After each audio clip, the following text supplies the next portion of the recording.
continuing our conversation about the flu as we are in the middle of flu season with one of our state epidemiologists, Lawrence Burnstead. Thank you so much for sticking around for another segment. Before we get to the viewer questions, I want to talk about the two main groups that are most susceptible to the flu. And unfortunately, we just saw our third death here in Oklahoma, and it was a child.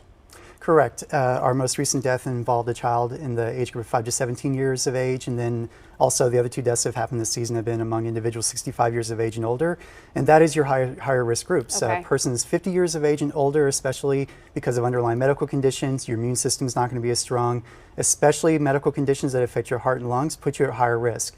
And then children less than 5 especially are at higher risk. Since 2008, we've had 23 influenza-associated deaths among children less than 18 years of age. Typically, you're looking at an age group that has higher susceptibility to certain diseases, and that's a group that you want to be more aware of, the importance of vaccination and protecting yourself. Okay. We also know that pregnant women are a little bit more susceptible as well, but you'd say children and the elderly are the main two. Those are definitely our main two high-risk Okay. groups, and recognizing the importance of vaccination within those two main high-risk groups. And individuals that care for persons that may be elderly or very young children also need to be aware of the risk of spreading germs to those individuals that they care for, and the importance of vaccination and protecting yourself because of that. Speaking of vaccination, I want to get to this viewer question from Ariana. Would you recommend getting a second flu shot for this particular strain that you're seeing this year?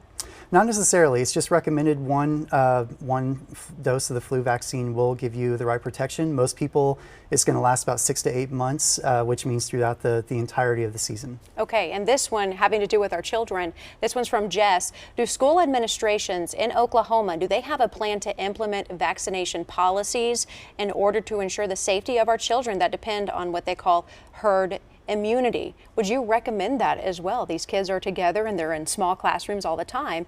Would you recommend that? We definitely would recommend vaccination in general. It's available. Flu vaccine is available for anybody aged 6 months of age and older.